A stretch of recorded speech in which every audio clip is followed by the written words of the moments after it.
the NFL didn't just get surprised this offseason. It got outplayed.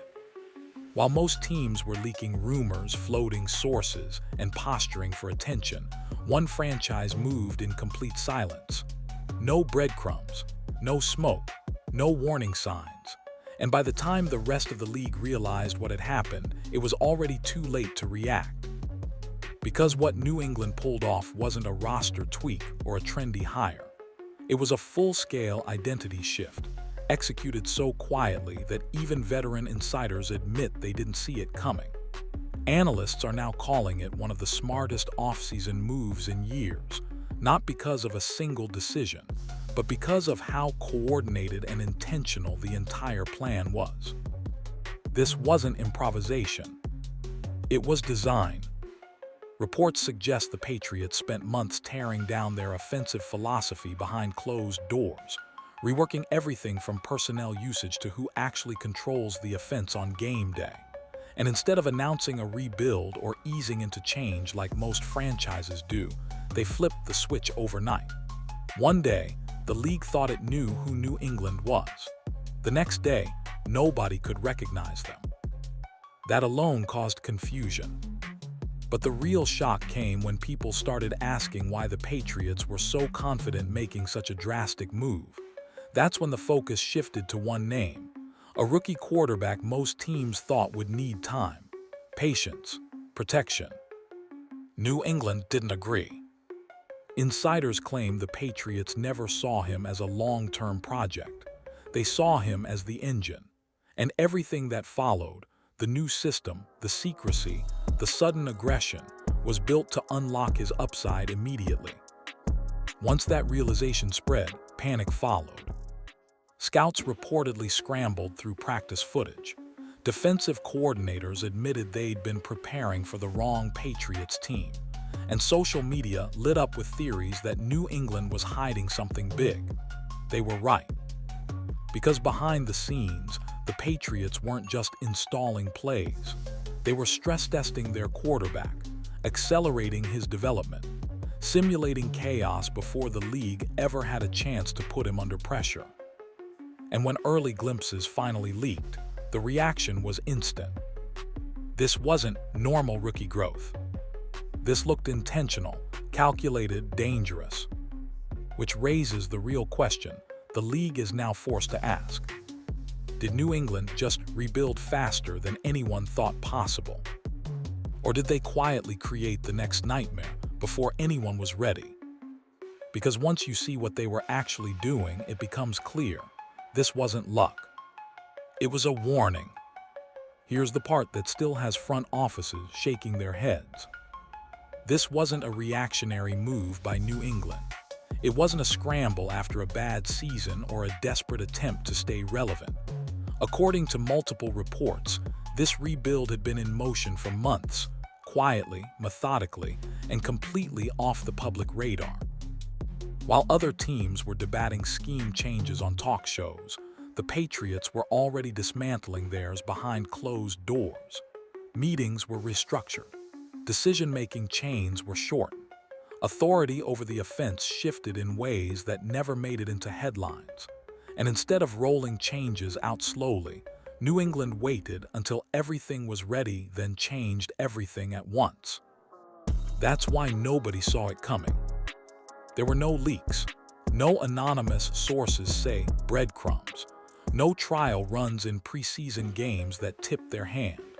League insiders later admitted they were preparing for a Patriots team that no longer existed by the time Week 1 arrived. One NFC coach summed it up bluntly after facing them early in the season. "We prepped for a completely different offense." That's not a coincidence, that's strategy. The Patriots didn't want opponents adjusting in advance. They didn't want defensive coordinators building counters all summer. They wanted confusion, hesitation, late adjustments, and by the time teams realized what New England had become, the damage was already happening on the field. What made this even more unsettling was how coordinated it felt. Personnel usage changed instantly. Play calling tendencies vanished. Situational football looked sharper, faster, and more aggressive than anything New England had shown in years. Analysts tried to label it on the fly, but nothing quite fit. Because this wasn't a copycat offense. It was custom built. And once scouts started digging deeper, they realized something that made the entire rebuild click into place. This system wasn't designed for flexibility. It wasn't built to see what works. It was built for one specific quarterback.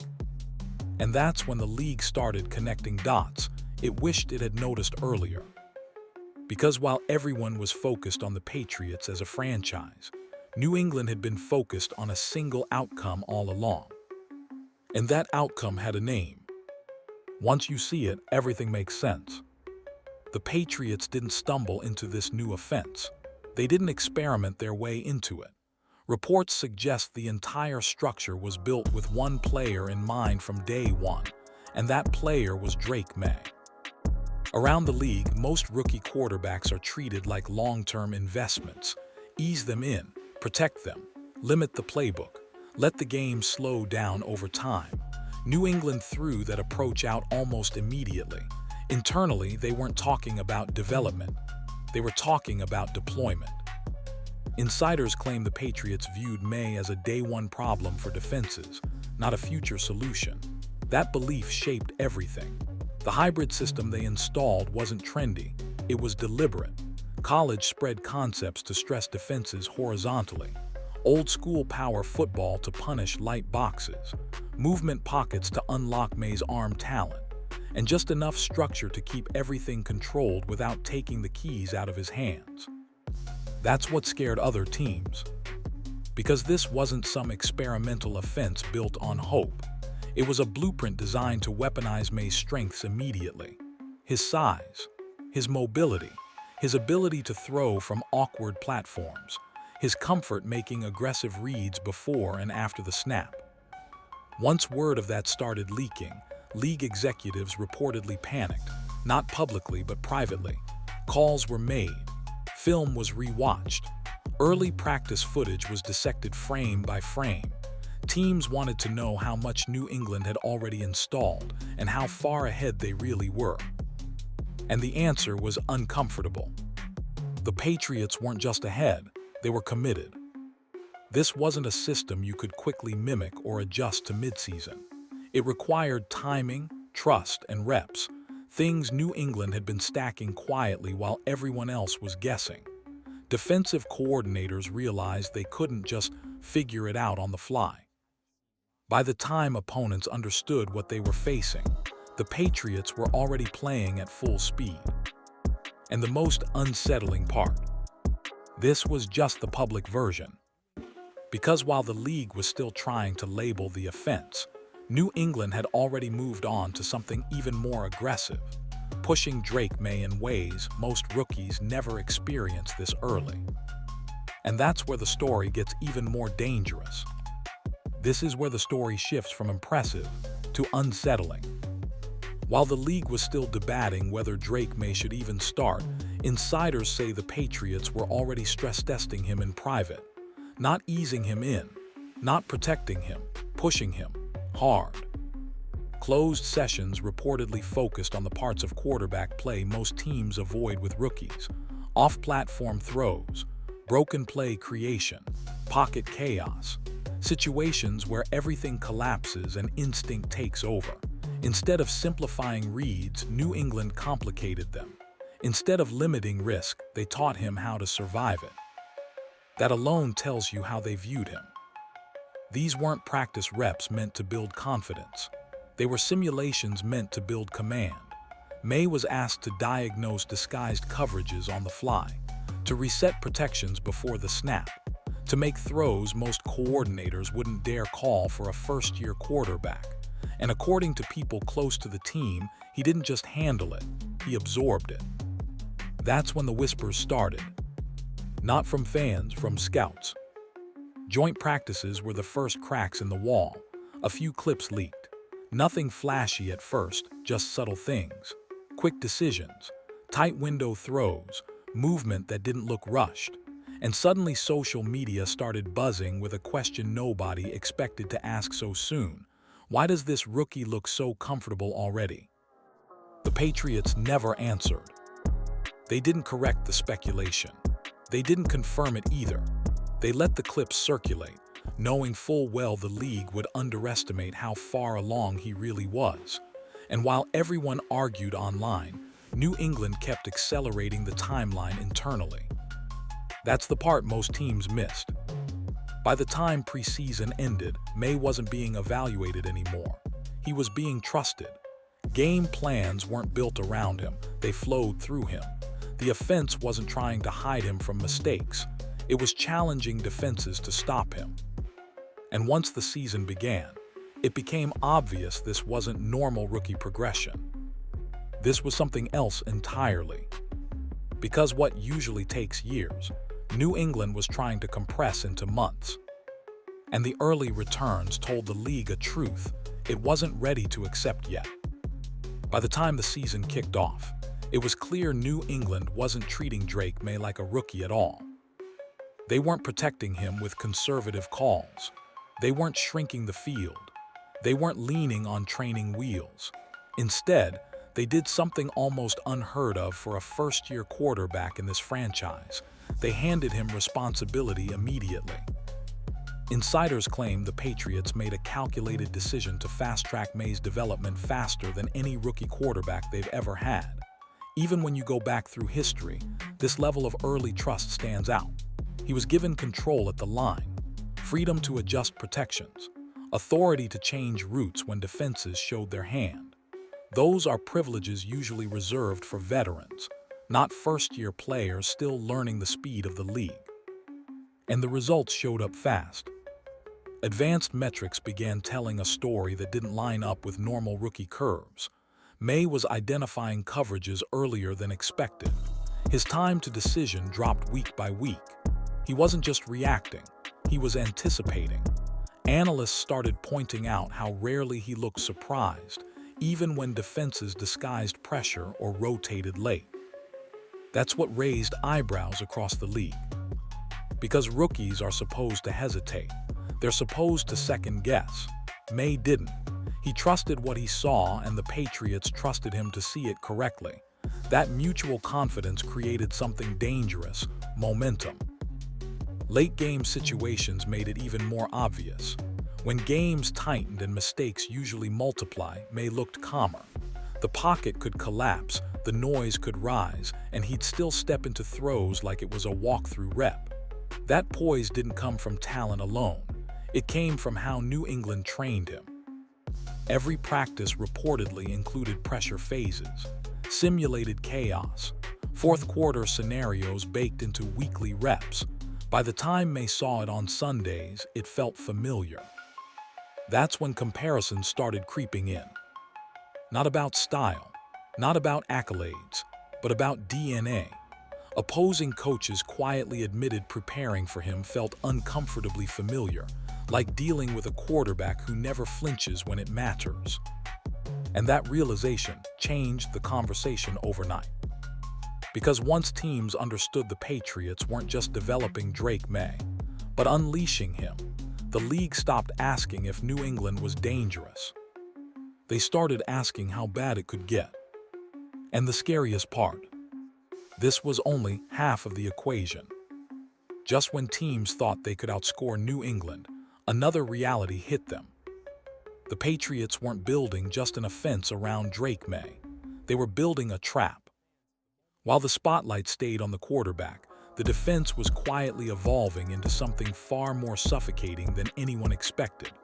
Reports suggest this wasn't accidental. It was intentional balance. If May was going to apply pressure on one side, the defense was designed to crush hope on the other. The identity shift started up front. New England's run defense became violent. Gaps closed faster. Double teams went nowhere. Running lanes that looked open pre-snap disappeared the moment the ball was handed off. Offenses were forced into second-and-long situations over and over again, exactly where the Patriots wanted them. And once teams were behind schedule, the real fun started. Coverages stopped looking familiar. Receivers who usually feasted on soft zones were suddenly erased. Insiders say the Patriots installed a shadow coverage approach that let their top corner follow the opponent's WR1 all game long. No hiding, no matchup protection, just trust and dominance.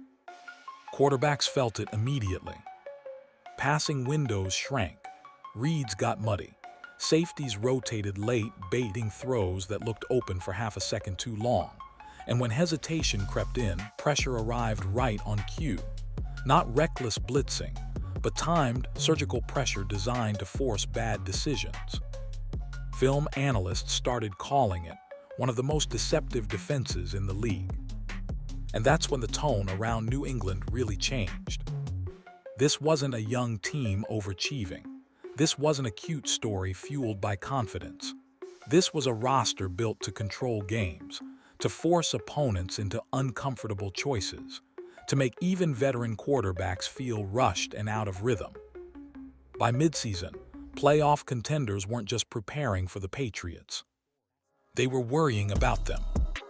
Because when you combine a quarterback who thrives in chaos with a defense that creates it, games stop feeling competitive. They start feeling inevitable.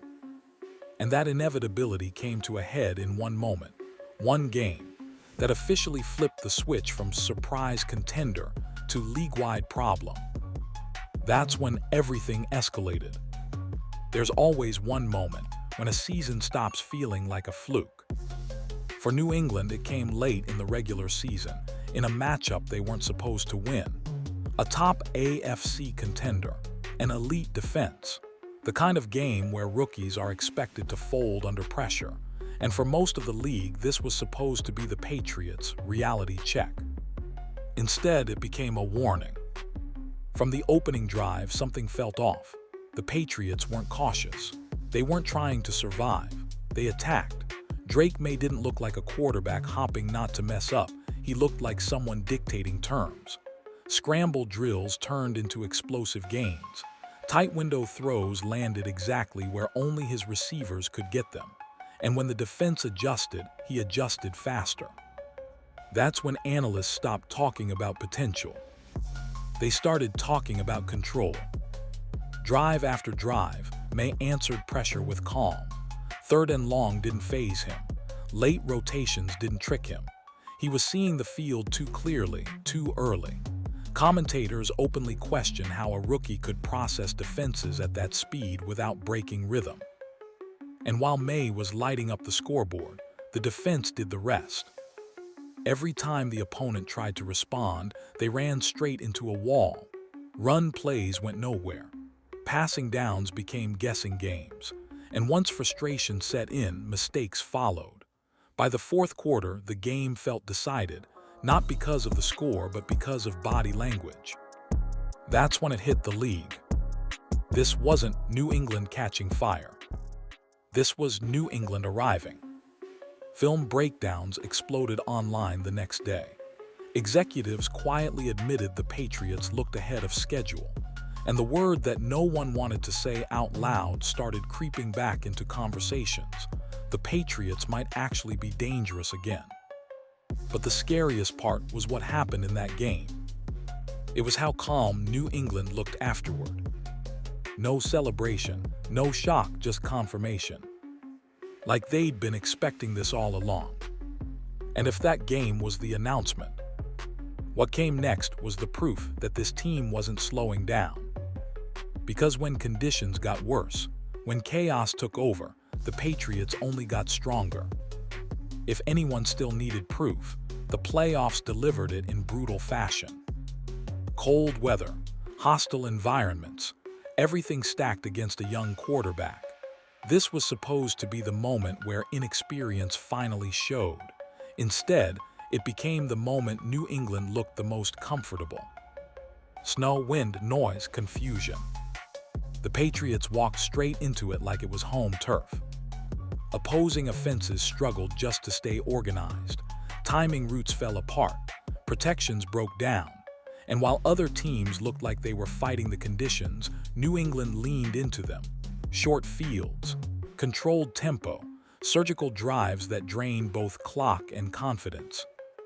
Drake May didn't force anything. He didn't need to.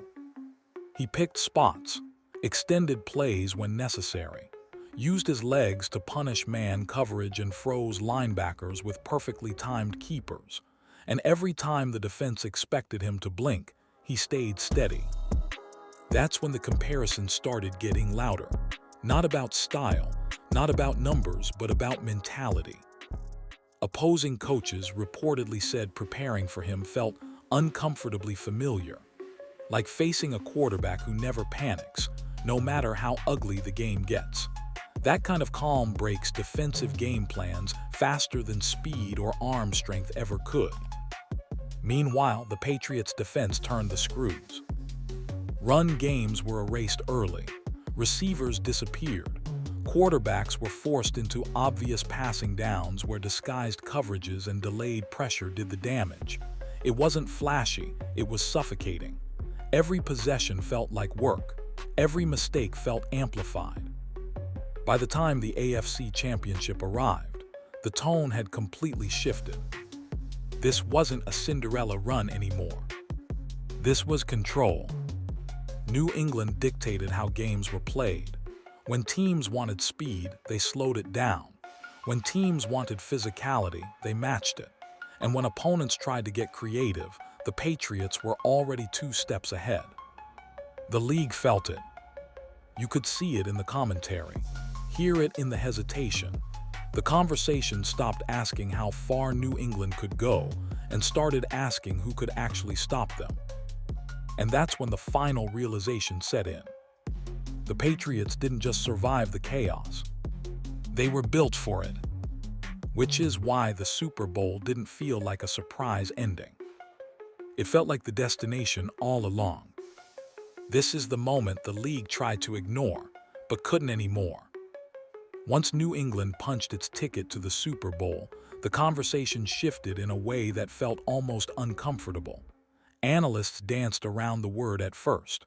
Former players hesitated. Executives spoke carefully. But behind the scenes, the same thought kept coming up in quiet conversations. This feels familiar. Not because Drake May plays like anyone from the past. Not because the offense looks the same. But because the pattern does. A franchise that disappears for a moment, absorbs the noise, rebuilds in silence, and then reemerges with a team that feels inevitable instead of lucky. That's how dynasty conversations start. The Patriots suddenly checked every box people fear in January. A quarterback who doesn't flinch, a defense that travels in any weather, a coaching staff that adapts faster than opponents can counter, and most importantly, an identity that doesn't depend on perfect conditions to work. That's what separates contenders from something more dangerous. League insiders reportedly started calling New England the most complete team left standing. Not the flashiest, not the loudest, the most complete. And that's a terrifying label when paired with a rookie quarterback who's still accelerating instead of leveling off. Because teams aren't supposed to peak this fast. Drake May wasn't supposed to look this comfortable this early. The defense wasn't supposed to be this disciplined in year 1 of a new identity.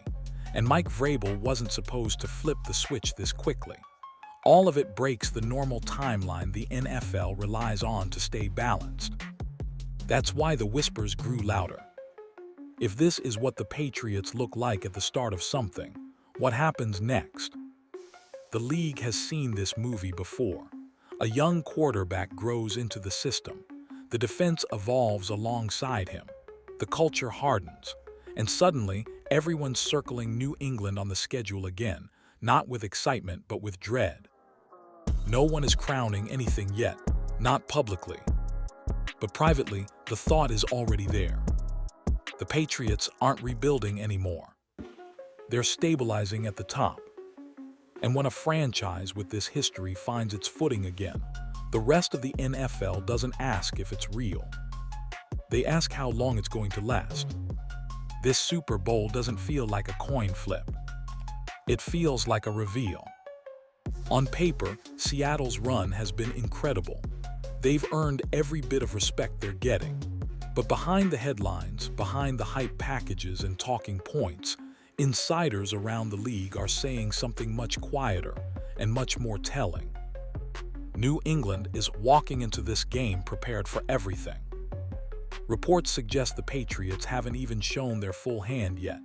Analysts believe chunks of the playbook have been intentionally held back, not out of fear, out of timing, more misdirection, more tempo shifts, more RPO wrinkles designed to stress defenses horizontally and vertically at the same time, and possibly the most aggressive red zone packages they've run all season. That's what has defensive minds uneasy. Because Seattle's strength is structure, discipline, predictability, and New England's entire offensive evolution has been built to fracture exactly that, force hesitation, create coverage conflicts, make defenders wrong no matter which choice they make. On the other side of the ball, the Patriots' defense has reportedly been tailoring looks specifically for Seattle's passing concepts. Hybrid shells, simulated pressures, tight window traps designed to bait throws that look safe for just a fraction too long. It's chess, not checkers, and New England has been planning this match weeks in advance. And then there's Drake May. This stage isn't supposed to belong to a rookie. The lights are too bright, the pressure too heavy, and yet everything about the way New England has handled him suggests they believe this moment isn't too big. It's exactly right. Insiders say the message inside the locker room is simple: finish. Not hope, not dream, finish. That's not the language of a team happy to be here. That's the mindset of a franchise that believes it engineered this run step by step. Which is why this doesn't feel accidental. It feels inevitable. The wildest part of this Patriots run isn't how fast it happened. It's how intentional it was. New England didn't stumble into relevance. They didn't catch lightning in a bottle. They rebuilt their identity, reestablished their culture, and unleashed a quarterback they believed in long before anyone else was ready to believe. Drake May isn't playing like a prospect anymore. He's playing like a solution, a problem, a presence defenses can't scheme away. And paired with a defense that suffocates mistakes and a coaching staff that thrives in chaos, the Patriots look less like a feel-good story and more like a warning. The league wanted new contenders. What it might have gotten instead is a familiar power wearing a new face. If Drake May delivers one more composed, ruthless performance on the biggest stage, the NFL won't be able to explain this away as luck or momentum.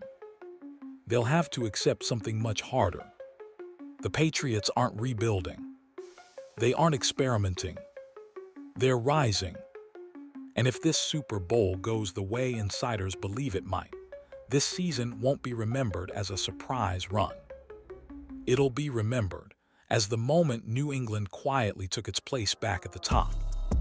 Next, final outro, the moment the NFL has to admit it. And this is where the story stops being theoretical. Because once this game is played, there won't be any room left for maybe. No more explaining it away as momentum, luck, or timing. If New England does what insiders believe they're capable of doing on the biggest stage, the league will be forced to confront an uncomfortable reality. This wasn't a surprise run. It was a warning shot. The Patriots didn't get hot at the right time. They didn't ride emotion. They didn't benefit from chaos. They created it, then mastered it. From a silent rebuild to a rookie quarterback accelerated beyond the normal timeline, to a defense engineered to suffocate modern offenses, every piece of this season fits too cleanly to be accidental. And that's why this moment matters.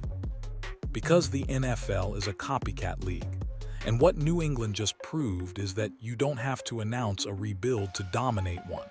You don't have to leak your plans. You don't have to beg for patience. You can work in silence, strike all at once, and force everyone else to react. If Drake May walks off that field with another composed, ruthless performance, the conversation changes overnight. Not about potential, not about upside, about presence, about permanence. The Patriots won't be back. They'll be there. And once a franchise with this history finds its footing again, the rest of the league doesn't ask how impressive it is. They ask how long they're going to have to deal with it.